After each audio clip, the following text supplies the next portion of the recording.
Alhamdulillahi Rabbil Alamin. Wassalatu wassalamu ala ashrafil mursalin Nabiyyina wa maulana Muhammadin wa ala alihi wa sahbihi ajma'in.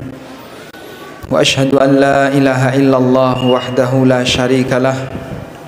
Wa ashhadu anna Muhammadan abduhu wa rasuluh sallallahu alaihi wa ala alihi wa sahbihi wa man tabi'ahum bi ihsanin ila yaumiddin. Allahumma bika amsayna wa bika asbahna wa bika nahya wa bika namut wa ilaikal masir.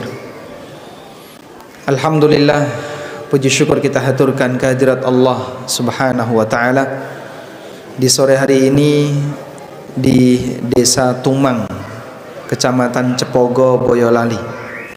Salah satu desa ini masuk lereng Merapi enggak, Pak? Masuk ya.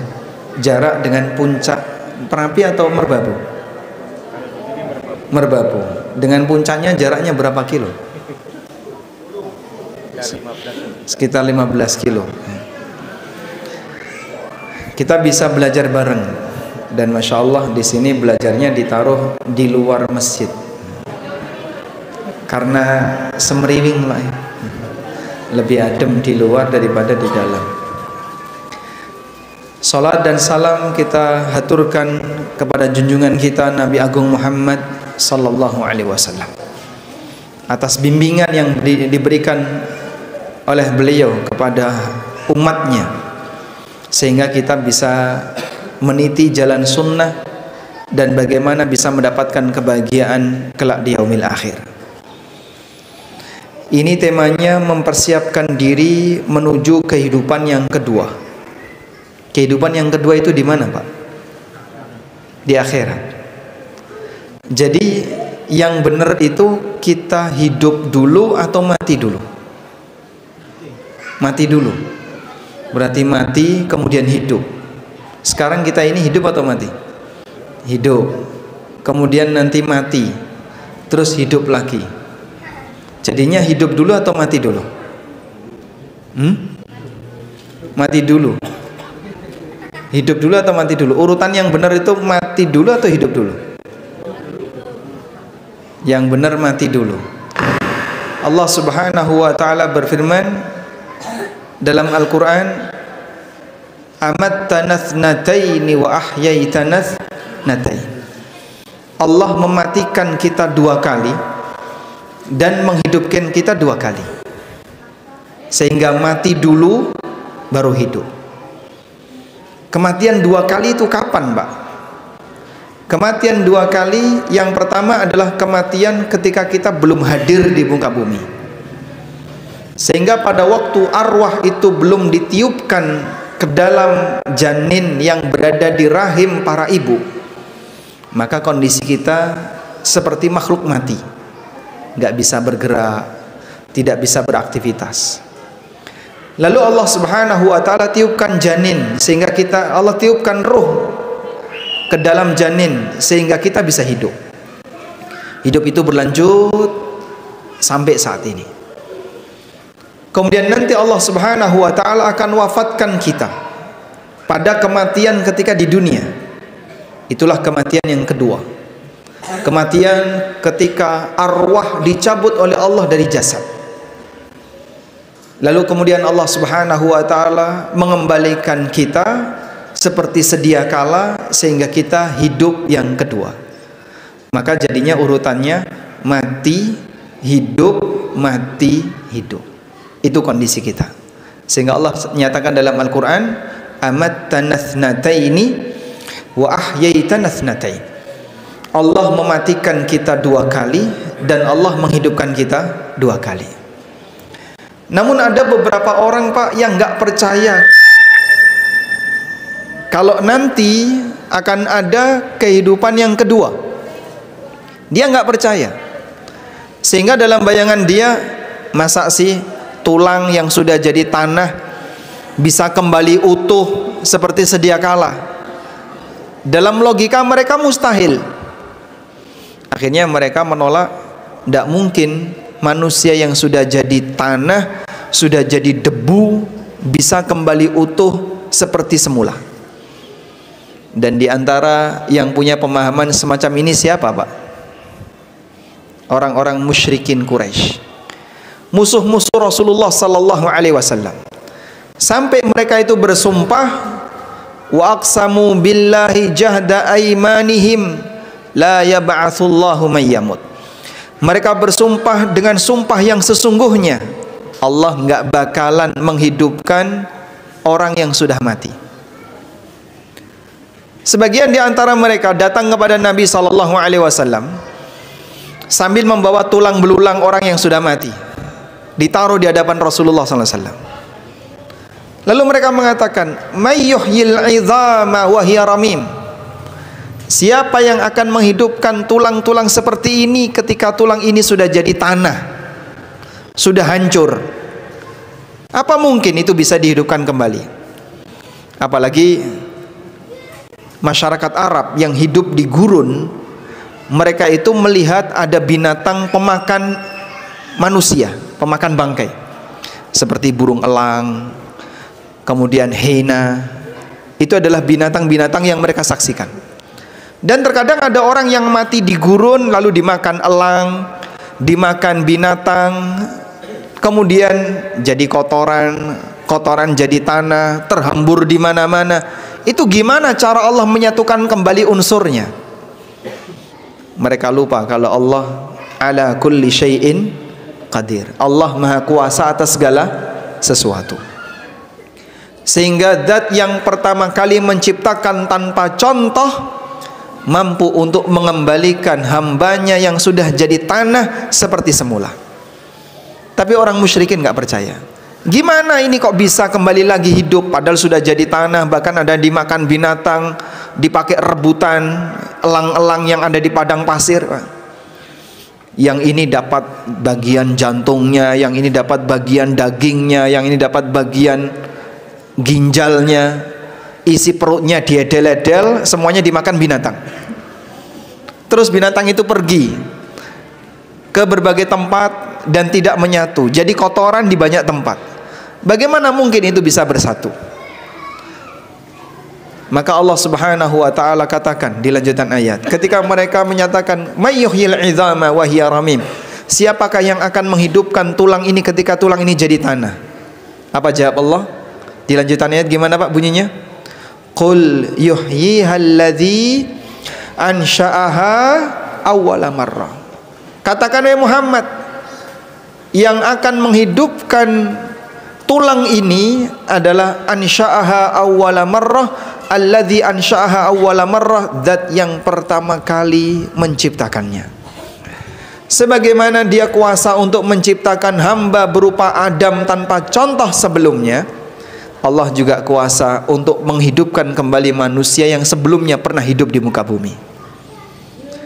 Dan jamaah dimakan Allah, ini manusia yang tidak beriman kepada hari akhir, sing jenenge wong sing ra duwe iman karo hari akhir. Apa yang terjadi Pak? Tidak persiapan, sehingga dia tidak membayangkan kalau nanti akan ada hisab. Dia tidak membayangkan kalau nanti dia akan dibangkitkan kembali untuk menghadap Tuhannya. Maka dia tidak pernah persiapan. Dia tidak pernah berpikir kalau nanti dia akan dihisab. Akhirnya dalam kondisi seperti ini uripe sak penake dhewe. Menungso nek imane dalam masalah hari akhir itu lemah, maka hidupnya seenaknya sendiri. Karena dia tidak membayangkan di sana ada resiko apa yang akan dihadapi. Dia tidak berpikir kalau nanti dia akan menghadap Allah Subhanahu wa taala untuk dihisab. Sehingga orang kalau tidak punya keyakinan semacam ini, hidupnya sakarepe dewe. Beda dengan orang yang paham tentang masalah akhirat, paham tentang nanti akan ada kehidupan yang kedua, ngerti kalau nanti ada yaumul hisab, maka dia akan lebih waspada dan lebih hati-hati. Karena itu jamaah, 13 tahun Rasulullah sallallahu alaihi wasallam berdakwah di kota Mekah. Tema yang beliau sampaikan selama dakwah di kota Mekah kebanyakan apa Pak? Masalah penanaman akidah, masalah keyakinan adanya tauhid yang benar, keyakinan kalau nanti akan ada surga dan neraka, masalah akhirat. Banyak sekali penekanannya di bagian ini. Dan karena bagian ini sudah menjadi pembahasan yang utama yang disampaikan oleh Rasulullah SAW, maka orang musyrikin nggak terima. Karena itu para ulama mengatakan ada 3 hal yang menjadi titik sengketa, titik perbedaan antara dakwah Nabi SAW dengan orang musyrikin Quraisy. Nomor 1, masalah tauhid. Mereka nggak mau mengakui kalau Tuhan cuma satu. Mereka pinginnya Tuhan itu banyak, sehingga mereka mengatakan aja'alal alihata ilahan wahida inna hadza la syai'un ujab. Apakah Muhammad itu mau menjadikan Tuhan yang banyak hanya satu saja? Inna hadza la syai'un ujab, ini hal yang sangat mengherankan. Jadi bagi mereka dakwah tauhid itu nganeh-nganeh. Mosok Tuhan kok mong siji, aneh gitu ya. Itu bagi orang musyrikin. Yang kedua, dalam masalah keimanan terhadap yaumul hisab, mereka tidak beriman kalau nanti manusia akan dibangkitkan oleh Allah di hari kiamat. Sehingga dalam keyakinan orang-orang musyrikin, wong niki nek wis mati ya wis, tidak ada lagi kehidupan yang kedua. Maka Nabi SAW mendakwahkan kalau nanti akan ada kehidupan yang kedua, ditentang oleh orang-orang musyrikin. Yang ketiga, berkaitan dengan status beliau sebagai utusan Allah. Orang musyrik gak terima. Pada waktu perjanjian Hudaybiyah, Rasulullah SAW beliau membuat draft perjanjian untuk kesepakatan antara kaum muslimin dengan orang musyrik. Di situ tertulis min Muhammadin Rasulillah, dari Muhammad sang utusan Allah. Utusan dari orang musyrik ketika melihat ini nggak terima. Kamu tulis kayak gini dan nanti saya setujui, nggak bisa. Kalau kami mengakui kamu sebagai utusan Allah, ngapain kami memerangi kamu? Hapus. Akhirnya Nabi SAW minta kepada Ali bin Abi Thalib apa? Kalimat Rasulillah diapain, Mbak? Dihapus. Umhu ya Ali, hapus wahai Ali. Tapi Ali nggak mau. Tidak ya Rasulullah, saya nggak mau menghapusnya. Nabi SAW tetap meminta, hapus. Nggak bisa. Akhirnya beliau sendiri yang menghapus. Sehingga min Muhammad tidak dilanjutkan dengan Rasulullah, tapi min Muhammad bin Abdillah. Dan Muhammad bin Abdillah diakui oleh orang musyrikin karena beliau memang keturunan Abdullah bin Abdul Muttalib. Baik.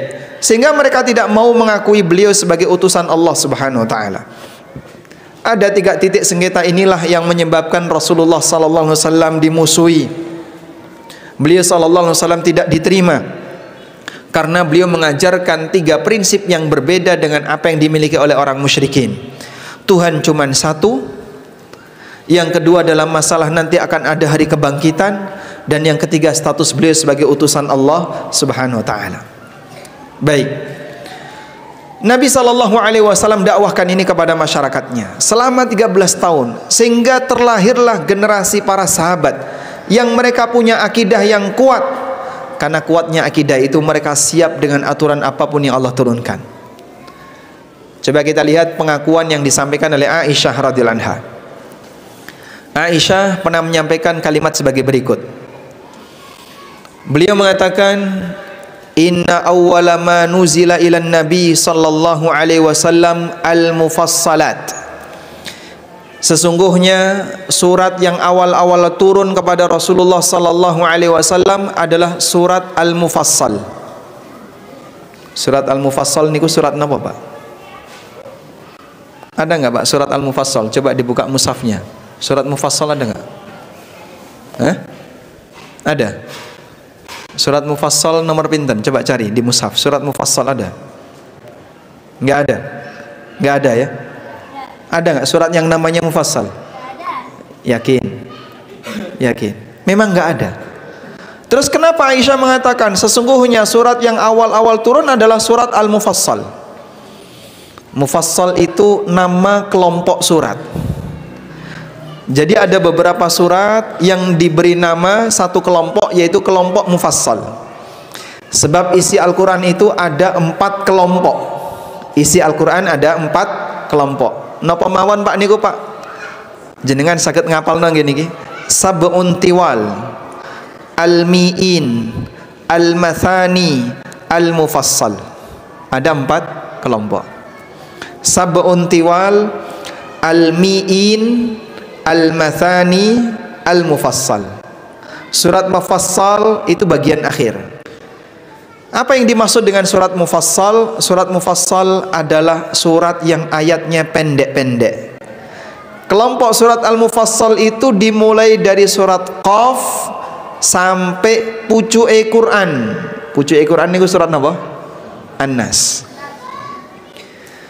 Kenapa disebut al-mufassal? Al-mufassal artinya yang ayatnya pendek-pendek. Karena antara Qaf sampai An-Nas niku rata-rata ayatnya pendek. Wal asri 1 ayat. Qul huwallahu ahad 1 ayat. Inna a'tainakal kautsar 1 ayat. Beda dengan yang ada di surat Al-Baqarah, beda dengan yang ada di surat Ali Imran, dawa-dawa. Tapi yang di al-mufassal menika ayatnya pendek-pendek. Kata Aisyah radhiyallahu anha, fiha dzikrul jannati wan nar. Isinya surat Al-Mufassal itu banyak membahas masalah surga dan neraka, masalah akhirat. Hatta idza thaban nasu ilal Islam nazalal halal wal haram. Sampai ketika masyarakat itu sudah mau menerima Islam, barulah Allah menurunkan masalah halal haram. Terus pembahasan masalah hukum, masalah hal haram ditaruh di bagian belakang. Bagian depan yang Allah sebutkan dalam Al-Quran, ketika ayat Al-Quran itu turun, awal-awal lebih banyak membahas masalah akidah. Tujuannya apa? Karena pendidikan itu harus dimulai dari menanamkan keyakinan sesuk ono urip sing nomor loro, ada kehidupan yang kedua. Di kehidupan yang kedua itu isinya hisab, tidak ada amal. Di kehidupan yang pertama ini isinya amal, nggak ada hisab. Maka sekaranglah kalian harus memanfaatkan untuk menuju kehidupan yang kedua. Cari bekal sebanyak-banyaknya, bangun kesadaran kalau nanti kita akan dihisab. Dan Masya Allah, dakwah itu berhasil.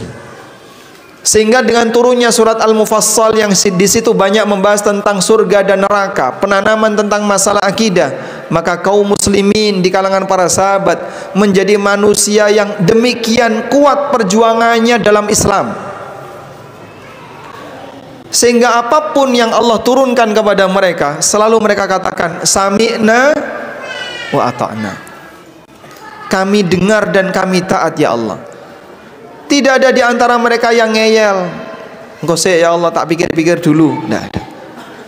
Saat turun aneka hukum masalah halal haram, mereka selalu mengatakan sami'na wa ata'na. Ketika turun ayat tentang masalah aturan tertentu, mereka selalu mengatakan sami'na wa ata'na. Walaupun bisa jadi secara ukuran materi itu merugikan. Coba Pak, bayangin Pak, apa yang sudah menjadi budaya kaum muslimin atau menjadi budaya masyarakat ketika itu, yaitu minum khamr.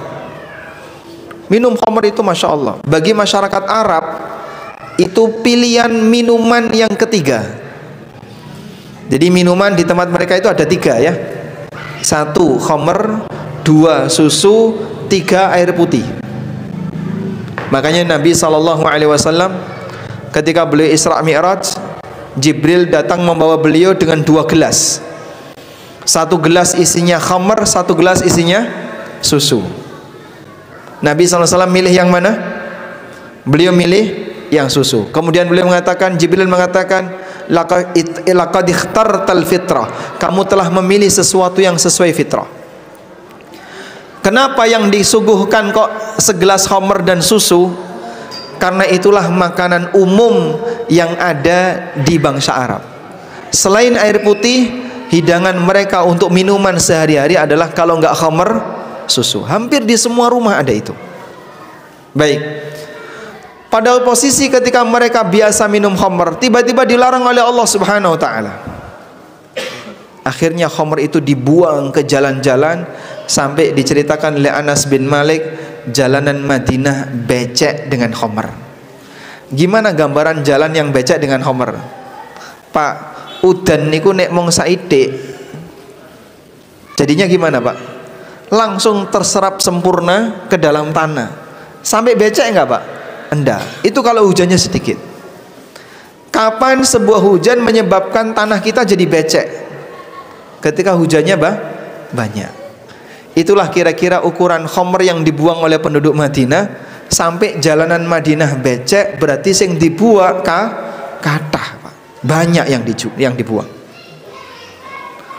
Terus apa ruginya, Mas, ketika mereka membuang khamr? Oh, jangan keliru. Ini khamr adalah komoditas ekspor.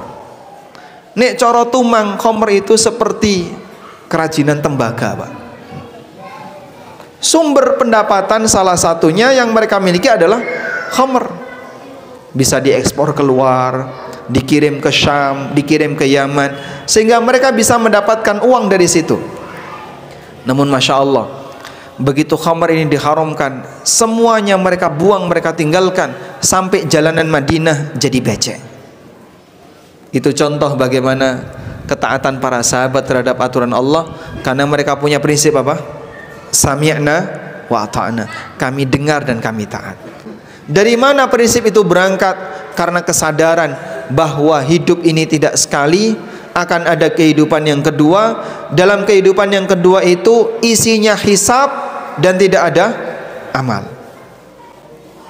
Selanjutnya jamaah dimulakan Allah Subhanahu wa taala, para sahabat Nabi sallallahu alaihi wasallam, mereka adalah manusia yang demikian gigihnya untuk berlomba-lomba mencari peluang amal. Piye carane nek iso gawe amal, terutama amal sing ganjarane terus mengalir. Karena tentu usia kita ini terbatas. Nabi SAW mengatakan, a'maru ummati baina sittin wa sab'in. Usia umatku antara 60 sampai 70 tahun. Wa aqalluhum man yujawwizu zalika. Dan jarang di antara mereka yang yujawwizu zalika, yang melebihi dari usia itu. Kalau di daerah Boyolali yang usianya 80-an, banyak enggak, Pak? Enggak banyak ya? Enggak banyak. Berarti rata-rata mati muda. Iya. Insyaallah. Kesel nopo nih, Bapak, kok mati muda? Ada beberapa daerah yang demografi penduduknya itu berwarna-warni. Ada sebagian daerah rata-rata penduduknya itu mati tua, 80 bahkan 90, itu banyak. Sebaliknya ada daerah yang rata-rata penduduknya matinya lebih muda, 60-an, kanan kirinya 60, itu banyak. Baik. Dan Nabi SAW menyebutkan rata-rata usia umat beliau antara 60 sampai 70 tahun. Namun bagi para sahabat, mereka itu berjuang gimana caranya agar mereka bisa mendapatkan amal yang pahalanya terus mengalir walaupun pelakunya sudah meninggal. Maka Nabi SAW ngasih beberapa penjelasan. Di antaranya dalam hadis yang sangat terkenal, Rasulullah SAW bersabda, hadis riwayat Muslim, idza matal insan inqata'a amaluhu illa min thalath.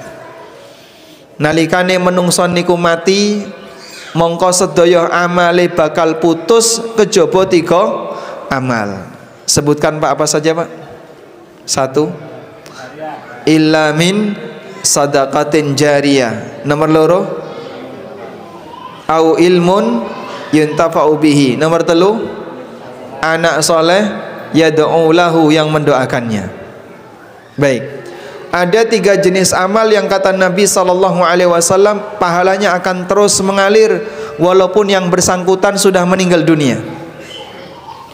Dalam hadis yang lain, Rasulullah SAW menyebutkan dengan jumlah yang lebih banyak. Kata Nabi SAW, sab'un, bisa dicatat ya, sab'un yajri lil abdi ajruhunna wa huwa fi qabrihi ba'da mautihi. Ada 7 amal yang pahalanya akan terus mengalir kepada hamba meskipun sang hamba itu berada di kuburannya. Saya ulang ya, biar jamaah bisa perhatian, letiten saged diapal, nek pun diapal mari kita usahakan barangkali bisa kita kerjakan. Sab'un yajri lil abdi ajruhunna. Ada 7 amalan. Saya ulang, ada 7 amalan bagi hamba yang pahalanya terus mengalir wa huwa fi qabrihi ba'da mautihi, meskipun dia sudah dikubur di dalam tanah setelah kematiannya. Lalu beliau menyebutkan nomor 1, man 'allama ilman, orang yang mengajarkan ilmu agama. Orang yang mengajarkan ilmu agama, sepanjang ilmu itu diamalkan oleh siapapun yang mendapatkannya, maka yang bersangkutan terus mendapatkan aliran pahala. Yang kedua, au kara nahran, atau orang yang membuat selokan, sehingga gawe parit, gawe selokan, sehingga masyarakat yang jauh dari sumber mata air dia bisa mendapatkan sumber air, dia bisa mendapatkan mata air. Nanti orang ini akan terus mendapatkan pahala sepanjang selokan itu dimanfaatkan. Au hafara bi'ran, atau dia buat sumur sehingga sumur itu abadi, siapapun yang ngambil air darinya maka orang yang membuatnya turut mendapatkan pahala. Au gharasa nakhlan, atau nandur kurma. Wah, nek kurma cara Boyolali nggih boten enten, Pak. Kurma teng Boyolali urip boten kira-kira? Saged urip, Pak? Bisa? Mungkin bisa. Berbuah enggak? Tidak. Berbuah? Kadang berbuah ya? Bisa berbuah. Baik. Tapi mungkin kalau dalam konteks kita ya seperti kelapa, sehingga nandurnya sekarang tapi panennya berpuluh-puluh tahun berikutnya. Atau mungkin seperti orang yang nandur sawit. Kalau di daerah Pantura itu ada namanya pohon siwalan. Sinten sing nandur pasti nanti kalau pohon siwalan ini hidup, yang memanfaatkannya cucunya, Pak. Anaknya belum tentu dapat. Saking lamanya usianya. Namanya pohon siwalan. Baik, Nabi SAW menggambarkan au gharasa nakhlan, atau dia menanam kurma. Karena orang yang nanam kurma itu yang dapat manfaat mungkin anak keturunannya, cucu-cucunya, sehingga selama kurma ini menghasilkan, dia turut mendapatkan pahalanya. Au bana masjidan, atau bangun masjid. Saksuwene masjid itu tinggu, amal yang dia masukkan di situ untuk bangun masjid, insya Allah sepanjang itu nilai pahalanya akan terus mengalir. Au warratha mushafan, atau dia meninggalkan warisan berupa Al-Quran, dia ngasih Al-Quran. Au taraka waladan yastaghfiru lahu ba'da mautihi, atau dia meninggalkan anak yang saleh yang memohonkan ampunan setelah kematiannya. Wonten pinten jamaah? 6. Nabi SAW menyebut 7 tapi cacai 6, Pak. Wallahu a'lam. Saya sendiri juga berkali-kali baca hadis ini, sebutan di depan 7 tapi rinciannya 6. Coba kita ulang ya. Yang pertama apa? Mengajarkan ilmu agama. Nomor 2, orang yang mengalirkan sungai atau membuat selokan. Nomor 3, orang yang bikin sumur. Nomor 4, menanam pohon kurma atau pohon apapun yang hasilnya bisa dimanfaatkan oleh anak turunnya. Yang 5, bangun masjid. Yang 6, meninggalkan mushaf, muwakafkan Al-Quran. Nomor 7, anak soleh yang mendoakan. Sehingga amalannya ada 6. 1 itu hadiah dari Allah berupa anak soleh. Nah, perjuangan para sahabat dan para ulama seperti ini. Bagaimana caranya mereka bisa punya amal yang umure luwih dawa timbangane wonge sing amal? bikin sumur. Berapa usia sumur? Panjang Pak, sepanjang dia ada airnya, sumur itu akan dimanfaatkan. Bisa jadi sumur ini usianya sampai ratusan tahun, sing gawe sumur wis mati sejak lama, tapi sumurnya masih bisa dimanfaatkan. Bangun masjid, sepanjang masjid itu dimanfaatkan, maka yang ikut nyumbang akan terus mendapatkan aliran pahalanya. Ngasih Al-Quran juga demikian. Yang penting itu adalah sebuah amalan yang dimanfaatkan oleh masyarakat dan kaum muslimin, yang usianya panjang. Semakin panjang usianya, pahalanya akan terus mengalir. Inilah yang disebut oleh para ulama sebagai umur yang kedua. Napa Pak umur yang kedua itu? Umur di mana pahala kita akan terus mengalir, meskipun orang yang mengamalkannya sudah meninggal dalam waktu yang lama. Kita kalau berlomba dengan para ulama di masa silam, nggak ada apa-apanya. Makanya para sahabat Nabi SAW berkaitan dengan masalah umur yang kedua ini semangatnya luar biasa. Coba Anda catat keterangan sahabat Jabir sebagai berikut. Sahabat Jabir bin Abdullah radhiyallahu anhuma pernah mengatakan, pun buatan apa-apa Pak, nek kenging sering kenging buatan apa-apa Pak, kalau nek ngeten pripun Pak?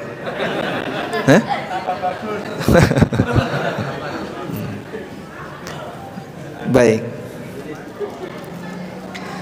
Sahabat Jabir bin Abdullah radhiyallahu anhuma pernah mengatakan seperti ini.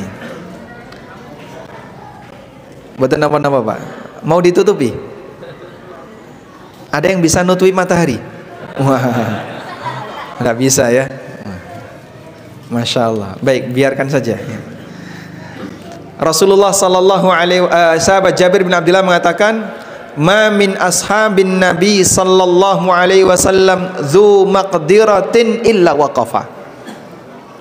Tidak ada satupun sahabat Nabi sallallahu alaihi wasallam yang punya kemampuan secara finansial kecuali dia pernah wakaf.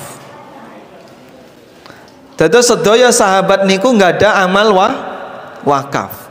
Ma min ashabin Nabi sallallahu alaihi wasallam dzu maqdiratin illa waqafa. Tidak ada satupun sahabat Nabi sallallahu alaihi wasallam yang punya kemampuan secara finansial kecuali dia pernah wakaf.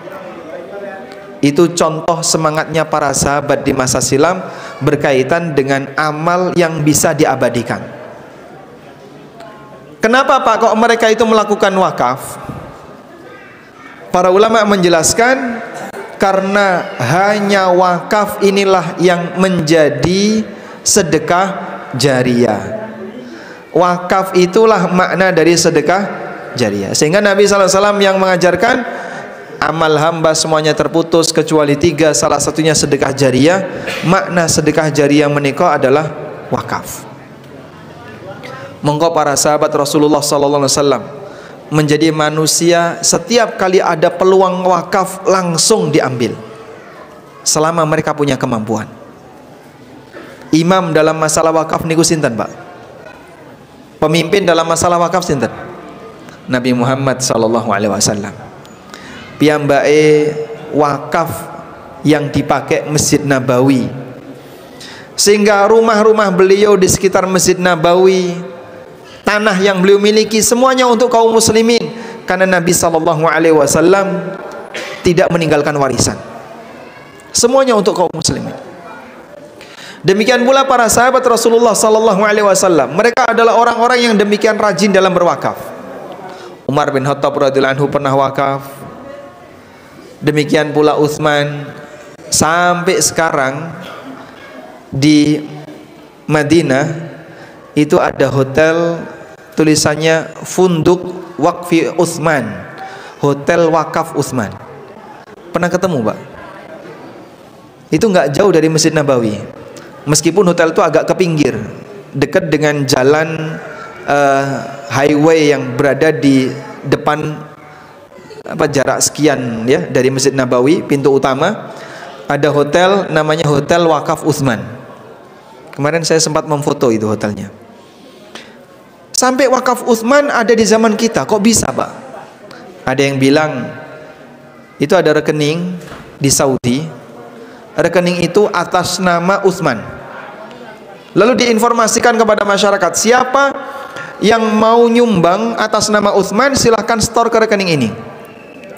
Dari hasil rekening itu terkumpul dana yang sangat banyak, akhirnya dipakai untuk bangun hotel atas nama Utsman. Maka hotel itu jadi dikasih nama Hotel Wakaf Utsman.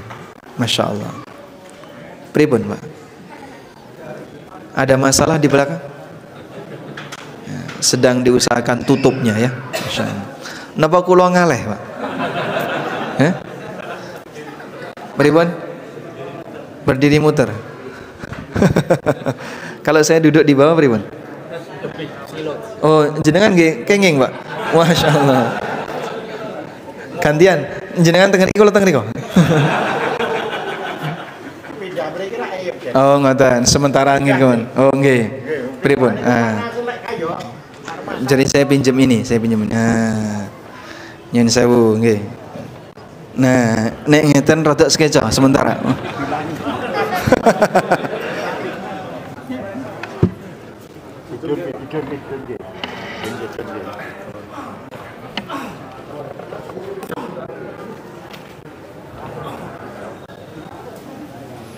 Nggih, matur nuwun. Alhamdulillah. Pun Pak, boten sios Pak. Tidun ki mawon, enggak jadi. Masyaallah. Ora sida, Pak. Sudah cukup.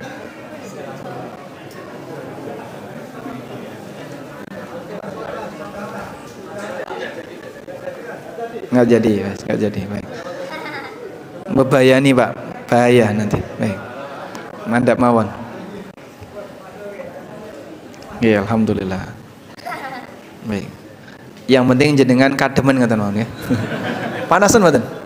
Panasan. Mboten ya. Baik, kita lanjutkan. Jadi dulu para sahabat menjadi orang yang demikian semangat dalam melakukan wakaf karena mereka memahami yang dimaksud dengan sedekah jariah niku napa, Pak? Sedekah jariah maknanya adalah wakaf. Apa sih yang dimaksud dengan sedekah jariah? Sedekah yang pahalanya terus mengalir, makanya disebut jariah. Jaroya jeri artinya mengalir. Sedekah yang pahalanya terus mengalir, dan itulah wakaf. Syarat yang disebut wakaf niku pripun? Para ulama ngasih penjelasan seperti ini. Wakaf itu adalah objek yang kita nyatakan untuk kaum muslimin, sehingga dia bersifat fisabilillah. Makanya sebutan lain dari wakaf itu adalah at-tasbil. Sebutan lain dari wakaf itu at-tasbil. Kalau ada istilah tanah wakaf, itu bahasa Arabnya ardul musabbalah, tanah yang ditasbil. Kenapa kok disebut dengan istilah tasbil? Dari kata sabilillah, karena dia dijadikan fisabilillah, makanya diistilahkan dengan apa? At-tasbil. Baik, para sahabat semangat bagian ini. Sampai kata sahabat Jabir, tidak ada satupun di antara para sahabat yang punya kemampuan secara finansial illa waqafa, kecuali beliau pernah wakaf.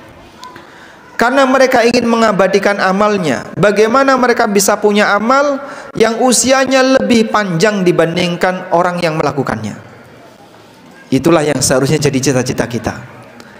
Sebab masa kita beramal itu pendek.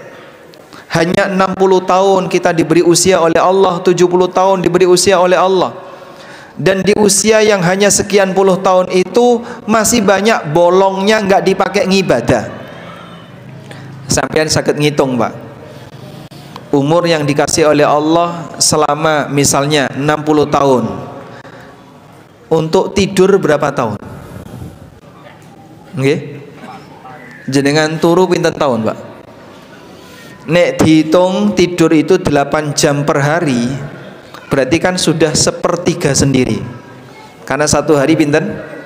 24 jam. Sehingga kalau dihitung kita tidur itu 8 jam, maka berarti sepertiga umur kita isine turu. Padahal dulu nalikane bayi ya mung turu tok. ketika sakit isine ya omong turu, sehingga kita ini banyak tidurnya. Mungkin kita tidur itu lebih dari sepertiga, barangkali sampai setengah usia kita. Yang setengah ada yang dipakai nyambut gawe, ada yang dipakai untuk jalan-jalan, dipakai untuk kumpul bersama keluarga, yang dipakai untuk ibadah barangkali nggak sampai 10%. Sehingga kalau kita hanya mengandalkan aktivitas ibadah yang dilakukan secara fisik, terbatas sekali. 10% dari 60 tahun berarti hanya kurang lebih 6 tahun jika dibandingkan dengan usia yang Allah berikan kepada kita. Maka dalam kondisi ini jamaah melakukan Allah, kita perlu untuk mencari amal apa yang kira-kira usianya lebih panjang dibandingkan usia yang kita punya. Nah, zaman dulu para ulama mereka mengabadikan amalnya itu dalam bentuk karya ilmu. Contohnya apa Pak? Contoh ya, Imam Asy-Syafi'i rahimahullah lahir tahun pinten Imam Syafi'i? Beliau meninggal tahun 204 di usia 54 tahun. Beliau lahir di tahun 150 Hijriah. Piyambake lahir tahun 150 Hijriah, meninggal tahun 204. Usianya berarti pinten Pak? 54. Usia Imam Syafi'i hanya 54 tahun. Tapi Masya Allah, karya Imam Syafi'i berapa usianya? Nek dihitung dari sejak beliau meninggal di tahun 204 Hijriah, Mas, sekarang tahun berapa Mas? 2023. Yang Hijriah tahun berapa? Kalender Hijriah 1445. Kan tahun baru kemarin. Saniki ulan apa Pak? Sapar. Ngertine apa? Saparan. Orang niteni kok rame, oh no saparan. Baik. Kalau dihitung dari sejak wafatnya beliau 204 Hijriah, berarti sampai sekarang sudah lebih dari 1200 tahun. Kitab-kitab beliau, karya beliau, karya beliau yang lain, Ar-Risalah dan seterusnya, usianya lebih dari 1200 tahun dipakai sampai sekarang. Padahal penulisnya hanya berusia 54 tahun. Kira-kira berapa pahalanya itu Pak? Wallahu a'lam. Sepanjang itu Imam Syafi'i terus mendapatkan pahala. Imam Bukhari, beliau meninggal tahun 256 Hijriah di usia 62 tahun. Sahih Bukhari sampai Cepogo nggak Pak? Sahih Bukhari sampai Boyolali nggak? Sampai. Sehingga ditulis di daerah Timur Tengah atau di daerah Bukhara ya. Daerah Bukhara itu berarti sekitar Iran. Tapi buku itu tersebar di mana-mana sampai ke tanah Boyolali. Masya Allah. Jadi ada orang yang karyanya itu menembus batas, tidak hanya lokal di daerahnya, tapi kemana-mana. Dan usianya panjang.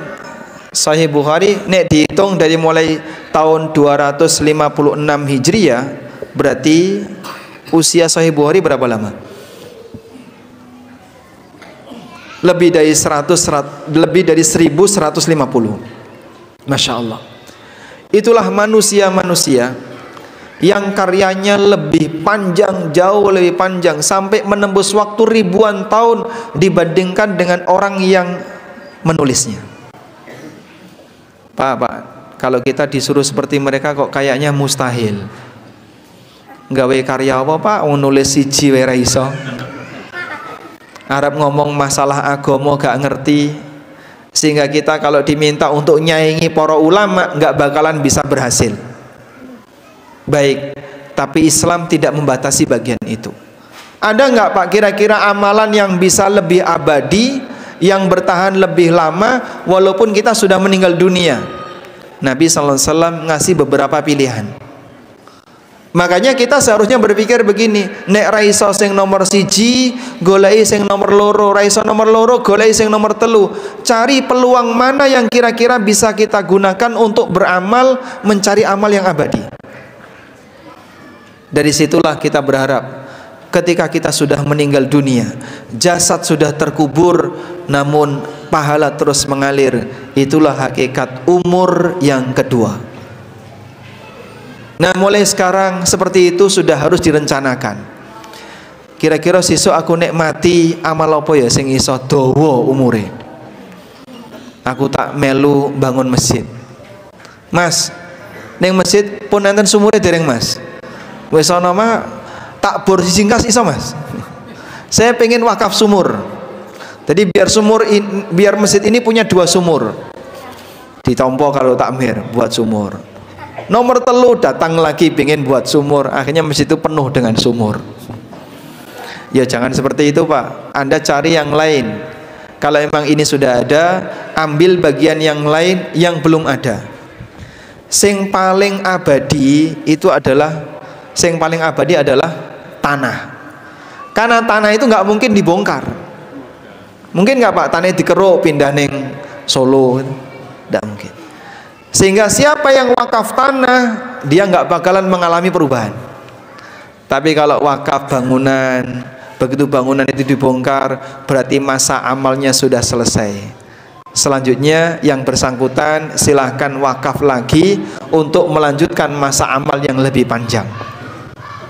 Nah, mumpung lagi bangun, cari bagian yang kira-kira nggak sering direnovasi. Aku urun pondasi. Pondasi entek piro sakmene wis, iki aku urun pondasi. Bagian mana lagi? Saya mau kolongnya. Kolomnya dia yang pasang. Saya mau besinya dan seterusnya. Semakin awet, semakin lama bertahan, pahalanya semakin lama bertahan. Makanya nyari amal itu salah satunya adalah perlu strategi. Cari bagian yang kira-kira tidak mengalami perubahan. Tapi kalau sering mengalami perubahan, ya, nyuwun sewu, biasanya sering mengalami perubahan itu apa? Cat, ya. Urun cat. Ya. Ramadan ngarep dicat meneh. Durung Ramadan wis dicat meneh, kok bolak-balik dicat, Pak. Nah, itu mungkin usianya lebih pendek. Tapi kalau Anda ikut beramal dalam bentuk yang bisa abadi, insya Allah pahalanya terus mengalir. Sehingga jamaah dimulakan Allah Subhanahu wa taala, prinsip inilah yang dimiliki oleh orang-orang soleh di masa silam. Dan sekarang Anda bisa lihat orang-orang soleh di masa silam dengan amal agama yang mereka punya, namanya diabadikan oleh Allah dalam sejarah. Sehingga banyak di antara mereka yang kita kenal sejarahnya, meskipun orang yang sudah meninggal dalam waktu yang lama. Nyuwun sewu, ketika Imam Syafi'i hidup, ada enggak raja yang hidup sezaman dengan Imam Syafi'i? Ada, Pak. Itulah penguasa kaum muslimin ketika itu. Beliau dulu pernah tinggal di Mekah, beliau pernah tinggal di Madinah, kemudian beliau tinggal di Mesir. Ada enggak penguasa Mesir yang hidup di zaman Imam Syafi'i?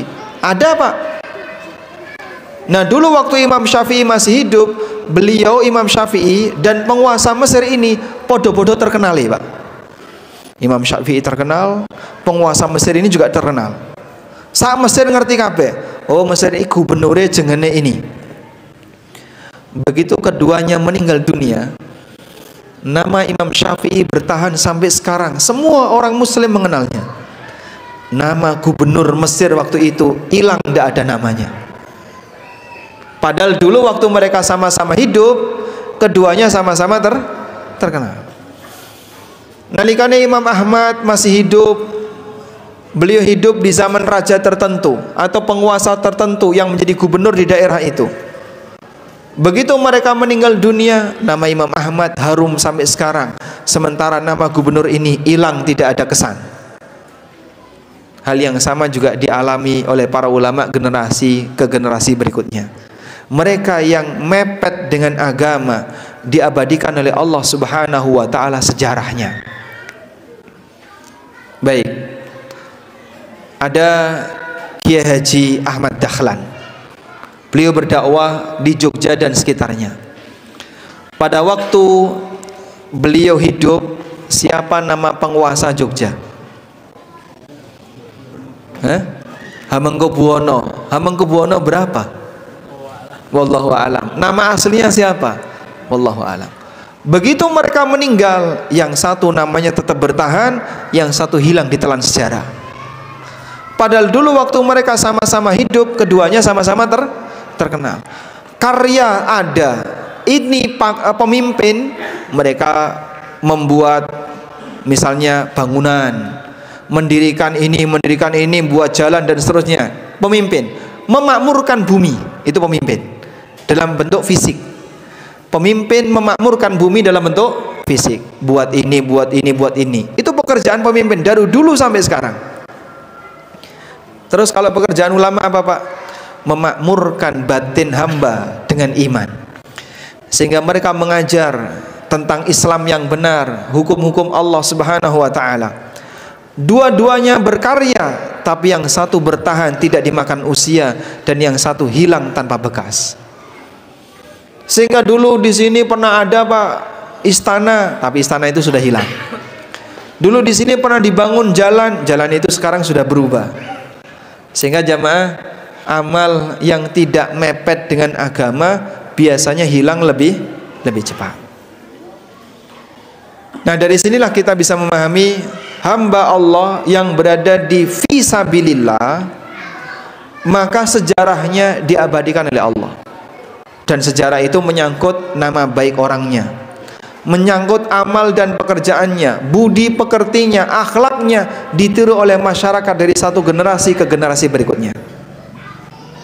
Seneng nggak Pak kayak gini Pak? Seneng ya Pak? Di saat kita sudah tidak ada di muka bumi, orangnya sudah mati, tapi Masya Allah pahala terus mengalir tanpa batas waktu sepanjang amal kita tetap dimanfaatkan oleh masyarakat. Nah, selanjutnya jamaah, di antara syarat wakaf, objek wakaf itu harus bisa bertahan. Tegasnya bisa bertahan gimana Pak? Tidak habis pakai. Kalau orang bersedekah dengan sesuatu yang habis pakai, monggo ketika dia sudah habis, nilainya sudah hilang. Contohnya apa Pak? Sedekah panganan. Kayak sedekah rupane panganan. Berarti pangan gimana Pak? Habis. Begitu sudah habis, ya sudah, dia dapat pahala sedekah makanan. Karena itu makanan seperti ini tidak abadi, maka makanan tidak bisa diwakafkan. Sampean teko ning masjid nggawa beras, Pak Tamir kula wakaf beras. Sakit boten Pak? Tidak bisa. Kenapa nggak bisa? Karena beras tidak bisa bertahan lama, sehingga semua yang tidak punya nilai ketahanan tidak bisa diwakafkan. Monggo jenengan kalau memasukkan ke kota infak masjid, nah, disukan ditulisi ya, apa itu? Nurus Sodakoh. Oh bukan, tulisannya apa nih? Nurus Soba. Oh ini kok nama musola. Okay. Jenengan memasukkan kota infak di kota infak Nurus Soba. Apakah semua yang kita masukkan di sini jadi wakaf? Belum tentu, tergantung penggunaan.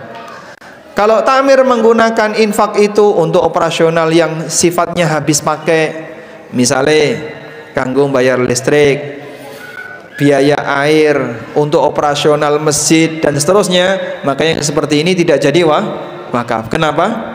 Habis pakai. Tapi kalau sumbangan yang kita berikan itu diwujudkan oleh takmir dalam bentuk benda yang permanen, tinggo tuku AC, tinggo tuku kipas angin, tinggo tuku kincir ya untuk kipas dan seterusnya, maka sepanjang benda ini masih bertahan, orang yang nyumbang turut dapat pahala selama pemakaian. Nah, makanya dalam hal ini beda-beda antara satu masjid dengan masjid yang lain. Kula niku nek wonten pengumuman khutbah sebelum Jumatan ya, ada pengumuman sebelum Jumatan. Biasanya kan takmir ngasih pengumuman. Saldo infak masjid titik-titik sampai hari ini terkumpul 900 juta 50 rupiah. Oh berarti infaknya jamaah orang kanggo. Oh saldone 900 yuto Berarti semua yang masuk nggak kepake, cuman dikumpulin saja. Durung dadi ganjaran nih Pak, karena cuma dikumpulin. Mungkin piyambake dapat pahala dengan berinfak, tapi belum dapat pahala dari kemanfaatan infak itu. Makanya jenengan kalau mau nyumbang ke masjid, sumbang masjid yang saldonya minus. Sehingga kalau takmir mengumumkan, alhamdulillah saldo infak masjid titik-titik sampai hari ini minus 10 juta. Nah, berarti butuh itu Pak. Itu jenengan infak langsung kepake. Atau yang minimal saldonya 0, berarti takmir bisa memanfaatkan secara efisien. Makanya kalau misalnya sudah nggak butuh lagi dengan donasi, nggak bangun ya, masjidnya sudah sempurna, sudah tidak ada lagi pembangunan, tidak ada renovasi, tidak ada tambahan, mungkin takmir bisa ngasih pengumuman, masjid kami sudah tidak lagi membutuhkan dana, maka kotak infak Jumat ini akan kita manfaatkan untuk kegiatan sosial kemasyarakatan. Nah, nanti bisa disumbangkan untuk kaum muslimin di sekitar masjid. Dan itu bisa kita jadikan sebagai sarana untuk islamisasi, korban kristenisasi. Karena rata-rata orang ketika jadi korban sampai dia murtad pindah agama, biasanya iming-imingnya apa Pak? Dikasih gaji tiap bulan, sarimi tiap pekan, dikasih sumbangan, suruh datang ke tempat ibadah, sampai lama-lama pindah agama. Bisa nggak masjid kita buat seperti itu Pak? Bisa. Maka masjid jangan cuma memperkaya kasnya dikumpul-kumpulin, ayo ngumpul kas, kau nganggo apa? Itu takmir harus bertanggung jawab. Sing bener pripun? Manfaatkan semaksimal mungkin dana yang ada untuk kegiatan yang bisa menyerap sehingga kaum muslimin yang nyumbang dapat pahala. Sehingga bagian ini kalau keliru dalam penanganan, maka berarti tidak maksimal dalam menjalankan amanah mengelola dana masyarakat. Karena itu jamaah, masjid yang kita sumbang, Anda bisa pilih masjid yang saldonya minus atau masjid yang saldonya 0. Nah, kalau seperti itu jenengan nyumbang, insya Allah nanti dana itu akan terserap sempurna untuk kegiatan masyarakat. Baik, sekali lagi dalam hal ini untuk syarat yang kedua, bahwa sebuah harta yang disetorkan bisa berstatus sebagai wakaf apabila dia punya nilai ketahanan. Yang ketiga, harta itu harus berstatus sebagai harta yang halal dan mubah. Kalau harta haram diwakafkan pripun Pak? Nggih boten saged. Mas kula badhe infak napa Pak? Khomer. Infak kok khomer Pak? Angsal boten Pak? Boleh enggak? Enggak boleh. Kenapa enggak boleh? Karena ini minuman haram, sehingga enggak boleh diwakafkan atau diinfakkan ke masjid. Nah, salah satu di antara cara untuk mengukur kira-kira barang niku barang yang halal ataukah barang yang tidak halal, barang sing apik ataukah barang ingkang awon, caranya adalah jenengan tempel no masjid. Nek di dalam masjid cocok, berarti niku barang sing sae. Tapi nek di dalam masjid kok nggak cocok, nah berarti niki barang sing masalah. Contohnya apa Pak? Pak, saya mau wakaf sandal ke masjid. Cocok boten Pak? Cocok. Tinggal apa Pak? Nggih, mbok menawi ada yang mau wudu karena dia harus jalan kaki pakai sandal saya. Bisa. Ini termasuk cocok. Ada lagi yang misalnya, Pak, kula badhe wakaf gitar. Kira-kira nek wakaf gitar telepon di Pak? Temu di? Ada orang wakaf gitar teng masjid niku di telepon di Pak? Pinggire mimbar ngono cocok ora Pak? Atau di belakang imam? Nggak cocok Mas. Mosok gitar kok wakaf ning masjid? Ojo dele masjid. Nah, maka benda seperti ini ketika nggak cocok di masjid, berarti itu salah satu indikasi tanda ini benda yang masalah. Kurang lebih seperti itu Pak cara ngukurnya Pak. Makanya jamaah di belakang Allah Subhanahu wa taala, para ulama mensyaratkan wakaf itu harus benda yang halal manfaat.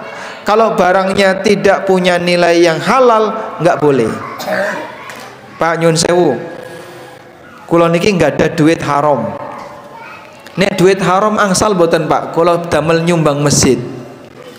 Duit haram napa to Pak? Nggih niki wingi kok ana amplop nyasar Pak. Mungkin piyambake kerja di instansi tertentu dikasih uang yang nggak boleh diterima. Nah kalau ada orang yang punya uang-uang yang bermasalah seperti ini lalu dipakai untuk infak, Nabi SAW mengatakan, innallaha la yaqbalu salatan bighairi tuhur wala sadaqatan min ghulul. Allah tidak nerima, Allah ora bakalan nompo salat yang dilakukan tanpa bersuci, dan Allah tidak menerima sedekah dari harta khianat alias harta haram. Mongko kalau orang punya harta haram itu bukan disedekahkan, terus diapakan Pak? Semuanya dibuang, kasihkan ke fakir miskin, atau dipakai untuk perbaikan fasilitas umum, gondandani selokan, dandani paving jalan dan seterusnya. Itu silahkan. Nek nggo nyumbang masjid angsal boten Pak. Dalam hal ini ulama dua pendapat. Jumhur ulama mengatakan tidak boleh, karena yang namanya masjid harus dipastikan uang yang masuk uang sing halal. Nek duite boten duit sing halal, tidak boleh digunakan untuk nyumbang tempat ibadah. Ini pendapat jumhur ulama. Sebagian ulama membolehkan, tidak masalah, karena masjid itu juga milik umat, milik bersama. Dan semua uang haram, semua harta haram boleh disalurkan untuk kepentingan umum, kepentingan bersama. Termasuk salah satunya disalurkan untuk masjid. Sehingga masjid boleh nerima uang haram. Ini menurut pendapat Syekh Abdullah Al-Jibrin rahimahullah. Sehingga dalam hal ini ada khilaf di kalangan para ulama. Baik.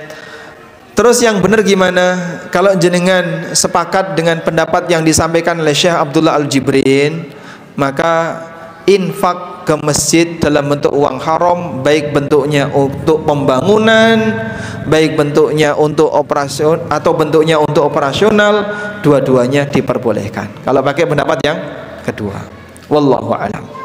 Baik. Selanjutnya, syarat berikutnya berkaitan dengan wakaf. Wakaf itu tidak boleh dipindahkan kepemilikan. Tidak boleh dipindahkan kepemilikan pripun Pak? Tidak boleh dijual, tidak boleh dihibahkan, tidak boleh diwariskan. Karena benda itu kalau dijual, dihibahkan, diwariskan, pindah hak milik. Nah kadang seperti ini orang yang wakaf kurang titen. Nuwun sewu Pak, kathah kasus, ada beberapa kasus banyak ya, di mana orang yang wakaf itu karena nggak ngomong sama anaknya atau tidak dikuatkan dengan surat bukti ikrar wakaf, sampai anaknya nuntut njaluk. Ada satu kejadian di Jogja, ada anak-anak mungkin usianya usia SMA atau baru lulus SMA, itu sampai mau jual musola karena bapaknya itu wakaf musola. Terus bapaknya sudah meninggal, dia butuh beli motor randedit. Pada saat dia nggak punya uang, pengen beli motor, ini musola dijual, ditawarkan ke orang lain. Akhirnya jamaah-jamaah di sekitar situ semuanya sepakat piye carane mempertahankan musola ini dan ngasih uang ke anak itu. Mereka iuran untuk membelikan sebuah motor. Oh sampai kaya ngono Pak. Mong gitu kupit motor, lahan wakaf mau dijual. Karena itu Rasulullah SAW ketika mendengar wakafnya Umar bin Khattab radhiyallahu anhu, Beliau sallallahu alaihi wasallam mengatakan, fala yurath wala yuba wala yuhab. Tidak boleh dijual, tidak boleh diwariskan, tidak boleh dihibahkan. Sebab wakaf itu tidak boleh dipindahkan kepemilikan. Terus yang menangani wakaf niku sinten, Pak? Yang menangani itu bukan pemilik, tapi namanya nadir wakaf. Sinten niku nadir wakaf? Orang yang ditunjuk dan dipercaya untuk menangani dan mengelola objek wakaf. Nah, nadir ini sifatnya adalah panitia yang mengelola, biar lahan wakaf ini bisa dimanfaatkan secara maksimal.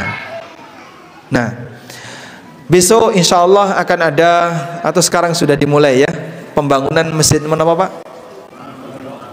Al Mubarak. Buatan tepi saking riki. Di atas. Pembangunan Masjid Al Mubarak. Luasnya pinten? Berapa? 15 kali 15, 2 lantai. Masya Allah.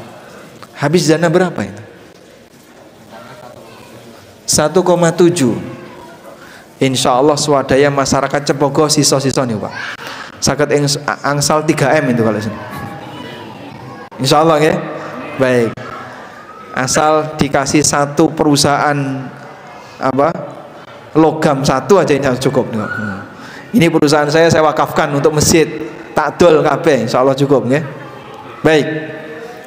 Nah, jadi kalau sekiranya di sini ada program pengumpulan dana wakaf untuk Masjid Al Mubarak yang nanti insya Allah akan menjadi salah satu pusat kegiatan kaum muslimin di daerah Cepogo, Anda jika ingin mengambil peran, ini salah satu di antara kesempatan. Abadikan harta kita untuk sesuatu yang usianya lebih panjang dibandingkan usia kita, dengan menyumbang bangunan fisik, karena fisik ini ketika bertahan maka sepanjang dimanfaatkan, itulah yang akan menjadi sumber pahala sepanjang digunakan meskipun yang wakaf sudah meninggal dunia. Mudah-mudahan bisa menjadi umur yang kedua. Wallahu ta'ala alam. Demikian yang bisa kita sampaikan, semoga bermanfaat. Wassallallahu ala nabiyyina Muhammadin wa ala alihi wa sahbihi wasallam. Ini semalam Ustaz telah menyampaikan tauhidnya pada kita sekalian. Sebelum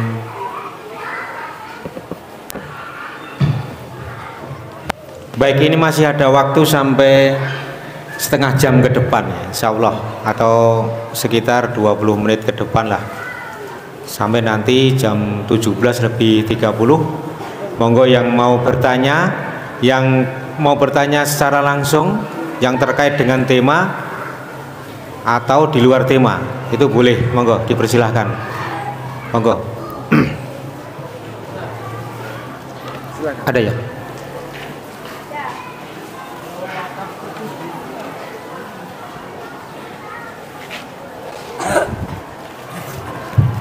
Bismillah. Assalamualaikum warahmatullahi wabarakatuh. Waalaikumsalam warahmatullahi wabarakatuh. Izin tanya, untuk wakaf itu kalau ditukar guling itu boleh nggak, Tad? Di lahannya kamar nggak produktif terus dijual terus diganti yang lain gitu. Baik. Wakaf kalau ditukar guling boleh nggak diganti dengan objek wakaf yang lain?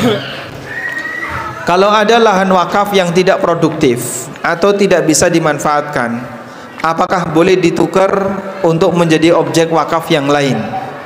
Dalam hal ini ulama memberikan rincian sebagai berikut. Yang pertama, untuk wakaf yang sudah tidak lagi bisa dimanfaatkan, berarti usia wakafnya sudah selesai, sudah berhenti. Contoh yang disebutkan oleh Syekhul Islam dalam hal ini, misalnya orang wakaf binatang, wakaf kuda untuk jihad, wakaf onta untuk kendaraan jihad. Kalau binatangnya ini sudah mati, sudah selesai, berarti masa wakafnya sudah berakhir. Ini yang pertama. Yang kedua, apabila ada objek wakaf yang tidak bisa dimanfaatkan di tempat A, tapi bisa dimanfaatkan di tempat B, maka dipindahkan dari A pindah ke B. Contoh, mimbar di musola Nurusobah wis ra kanggo, karena mimbarnya ganti anyar.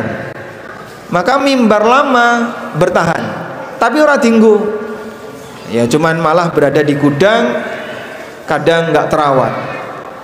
Di masjid B butuh mimbar, maka objek wakaf ini tidak dijual, tapi dipindahkan dari masjid A ke masjid B. Karpet di masjid ini sudah nggak kepake Pak, sudah ada karpet yang baru, luwih apik, luwih wangi, luwih resik, rano ulune, Masya Allah. Sehingga di masjid ini sudah ganti karpet baru. Karpet lama digulung, ditaruh di gudang. Di masjid E butuh karpet, maka dari masjid A pindah ke masjid yang kedua, sehingga objek wakaf itu tetap termanfaatkan. Dipahami ini? Baik. Yang ketiga, ada objek yang dia tidak bisa digunakan tapi masih punya nilai, sehingga objek ini kalau digunakan sudah nggak bisa, mau di masjid A, di masjid B, di masjid C sudah nggak bisa, tapi masih punya nilai, cuman nilainya turun.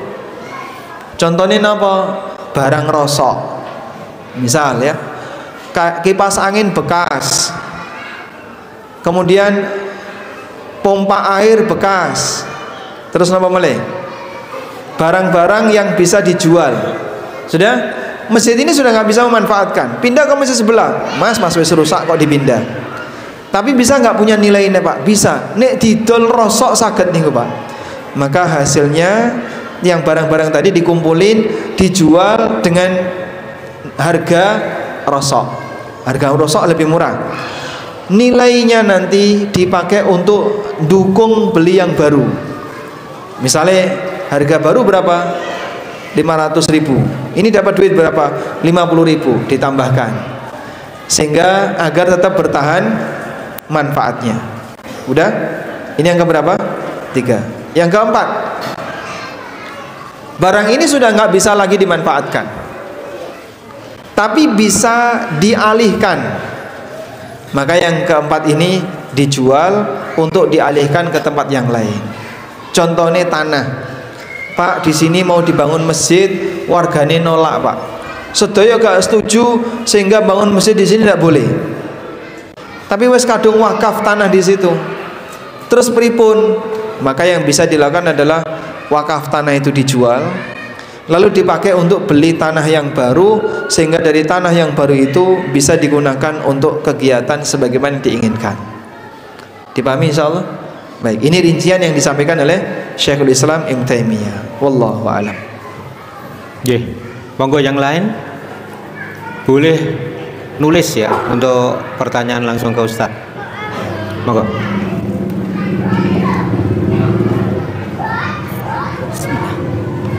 Assalamualaikum warahmatullahi wabarakatuh.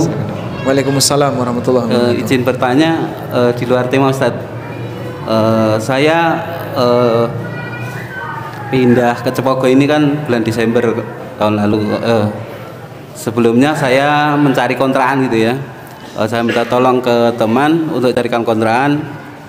Dari teman itu diberi opsi untuk membangun bangunan di tanah beliau gitu. Dengan dulu itu biaya total pembangunan itu dipakai untuk biaya sewa. Yang ditanyakan hukumnya itu bagaimana? Biaya menapa Pak? Biaya total pembangunan. Total pembangunan dipakai biaya sewa. Iya, sewa. Iya per tahunnya gitu kan. Sewa lahan. Iya. Terus saya ingin bertanya hukumnya hal tersebut.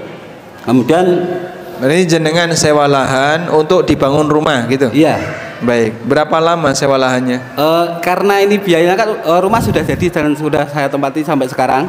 Oh, rumahnya sudah jadi. Iya, yang bangun iya. rumah sinten? Kulo. Tapi di situ ternyata di sebagian uang itu karena dulu saya sebenarnya baru bertanya ke orang talikan kontraan gitu ya. Kontraan. Terus tahu-tahu sudah dibelikan besi dan dia dari besi itu sekitar uang dia masuk ke situ juga gitu. Yeah. Di situ bagaimana hukumnya? Terus yang kedua di sini ada karena hal tersebut ada kasus-kasus yang lain yang mungkin nggak saya tanyakan di sini, mungkin nanti kalau setelah kajian mungkin bisa, kalau ada waktu boleh bertanya. Setelah kajian pulang Pak kita. Kalau ada waktu sebenarnya. Masya Allah. Iya. Tayyib, boleh nggak? Jadi inti pertanyaannya adalah sewa lahan untuk dibangun rumah, ngaten? Dan biaya pembangunannya digunakan untuk sewanya. Biaya pembangunan digunakan untuk sewa.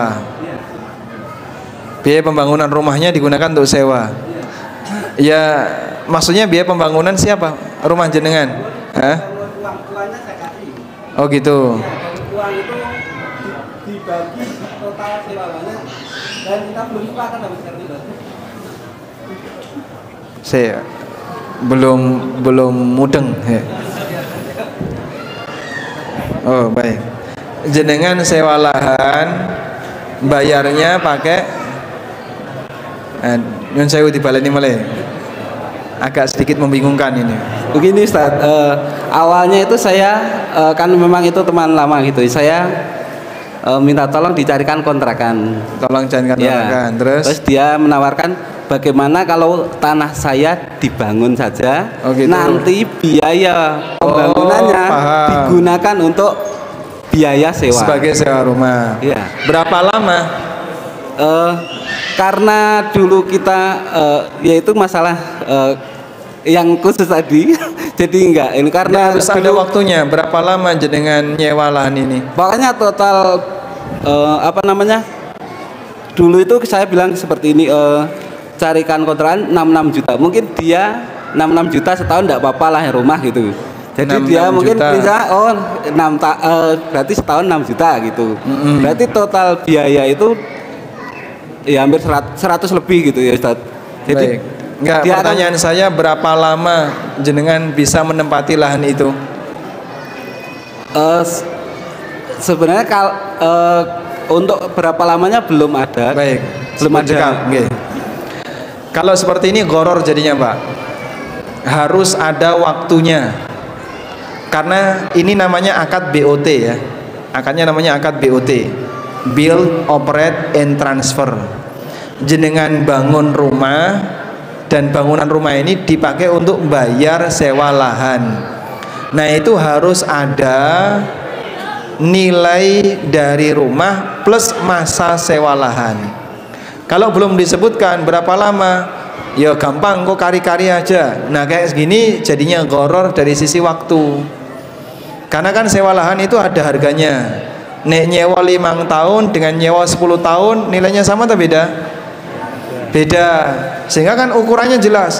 Rumahnya ukuran sekian, kira-kira harga rumah sekian, ini dipakai untuk membayari sewa lahan selama sekian. Nah, ngaten niku.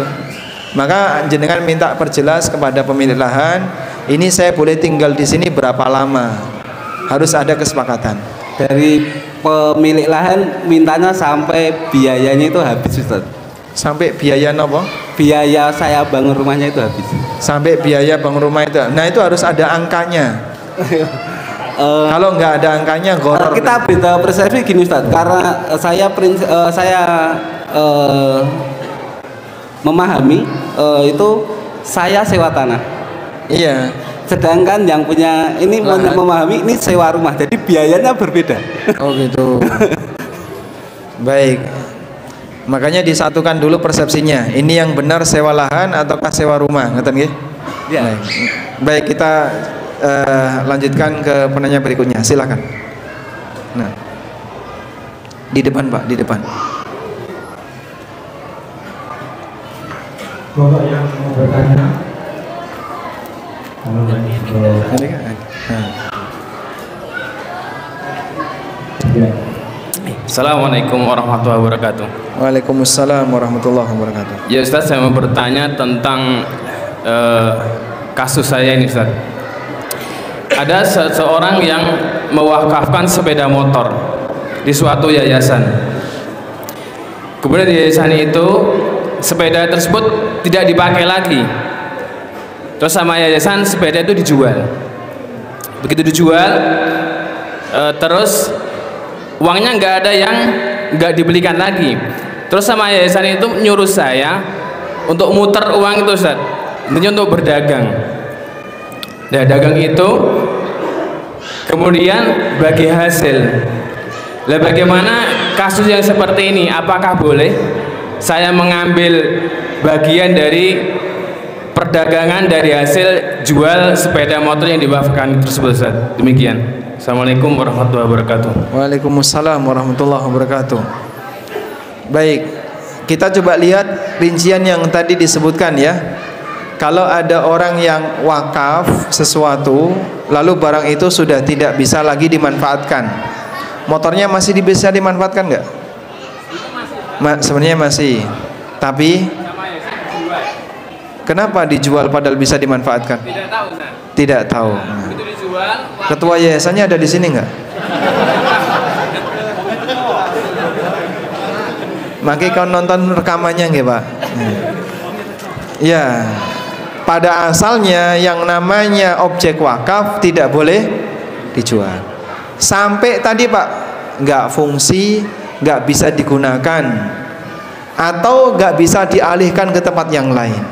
Kalau sudah sampai pada titik tidak bisa digunakan, tidak bisa dimanfaatkan, barulah silahkan dijual. Tapi kalau masih bisa dimanfaatkan, hukum asalnya tidak boleh dijual. Gunakan sampai rusak, pripun Pak? Nggih mboten napa-napa sampai rusak. Sama sebagaimana binatang wakaf itu dipakai sampai mati. Sehingga kuda yang dulu dipakai untuk perang itu kuda wakaf. Onta juga kadang dipakai untuk jihad, itu bisa jadi onta wakaf. Dan itu dimanfaatkan sampai binatang itu meninggal dunia, sampai binatang itu mati. Nah, ketika sudah mati, nanti ganti wakaf yang baru. Wallahu a'lam. Nah, selanjutnya, nek wis kadung yang ini njut pripun?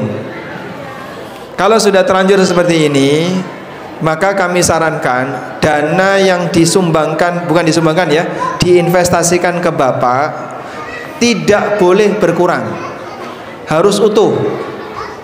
Kalau ada kelebihan tidak masalah, ada keuntungan tidak apa-apa, tapi kalau berkurang tidak boleh. Jadi kalau rugi nggak boleh. maksudnya dari waktu jual gitu Ustaz? Nggih.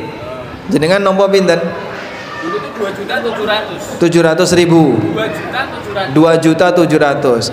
Maka uang senilai 2.700.000 tidak boleh berkurang. Sehingga nek usaha jenengan turun 2.700.000 tetap utuh dikembalikan. Atau bisa minta tolong orang lain nyun tolong jadi penjamin. Engko nek usahaku rugi, modal 2.700.000 kembalikan. Biar nanti bisa tetap bertahan, dana wakaf itu tidak hilang. Wallahu a'lam. Kan ini udah terlanjur Ustaz. Pertanyaan terakhir satu saja ya. Afan, kan sini sudah terlanjur saja. Dulu 2.700.000, sekarang sudah hampir 2 kali lipat. Apakah memang baiknya saya kembalikan semua itu saja? Baik.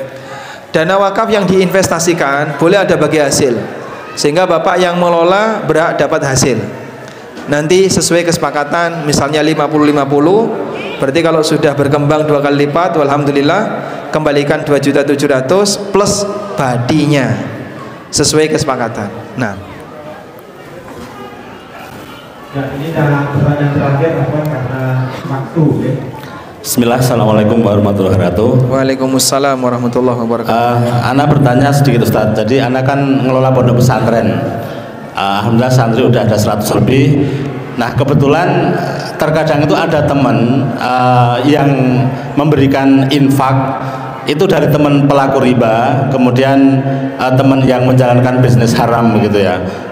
Nah sampai sekarang masih tetap kita terima. Artinya Ana minta apa nasihat ini dipisahkan untuk mungkin operasional apa, kan kalau mungkin untuk makan mungkin enggak gitu ya, kalau mungkin untuk gaji asatid juga mungkin enggak gitu ya. Nah ini baiknya bagaimana Ustaz, atau kita tolak gitu ya? Jazakallah. Santri yang nggak mampu ada Pak? Ya, Yang nggak mampu ada santri? ada Tat. Kita untuk angkatan pertama gratis gitu ya. Angkatan pertama gratis. Kemudian angkatan ini sudah sampai angkatan keempat itu semampunya. Ada yang per bulan itu ada yang mampunya 100.000 ya 100.000, ada yang 50 atau ada yang 150.000 ya kita terima semampunya begitu. Baik. Yang bisa saya sarankan, semua harta haram baik bersumber riba maupun dari usaha yang haram yang lainnya, jenengan kumpulkan nominalnya. Nek duitnya campur nggak apa-apa, yang penting catatan nominalnya ada. Nah, Maka nanti disalurkan pertama untuk kegiatan fisik selain masjid. Misal pondok butuh perbaikan toilet atau renovasi, perbaikan dan seterusnya, insya Allah boleh pakai uang ini. Yang kedua, jika masih ada sisa, maka Bapak bisa gunakan untuk beasiswa santri yang nggak mampu. Insya Allah. Yang ketiga, kalau masih ada sisa, bisa dimanfaatkan untuk CSR pondok, untuk kegiatan sosial pondok, kasihkan ke masyarakat atas nama pesantren. Wallahu a'lam. Oke, saya kalau Ustaz. Barakallahu fiik. Terima kasih Ustaz. Ini ada pertanyaan via kertas dari ibu-ibu ya. Mohon dijelaskan tentang skema wakaf produktif, tapi ini panjang penjelasannya. Mungkin saya sarankan nanti bisa cari di ANB channel tentang skema wakaf produktif, atau tentang fikih wakaf, itu sudah pernah kita bahas, dan juga menyinggung tentang wakaf produktif. Insya Allah semoga dapat jawabannya. Wallahu alam. Mengatakan ingkang saged kula aturaken, mugi saged mugi dados ilmu ingkang manfaat. Mohon maaf jika ada banyak kekurangan dan kesalahan. Semoga Allah Ta'ala memberkahi setiap usaha kita untuk beramal sehingga kita bisa mendapatkan umur yang kedua. Wassallallahu ala nabiyyina Muhammadin wa ala alihi wa sahbihi wasallam. Wa akhiru da'wana anil hamdulillahi rabbil alamin. Wassalamualaikum warahmatullahi wabarakatuh.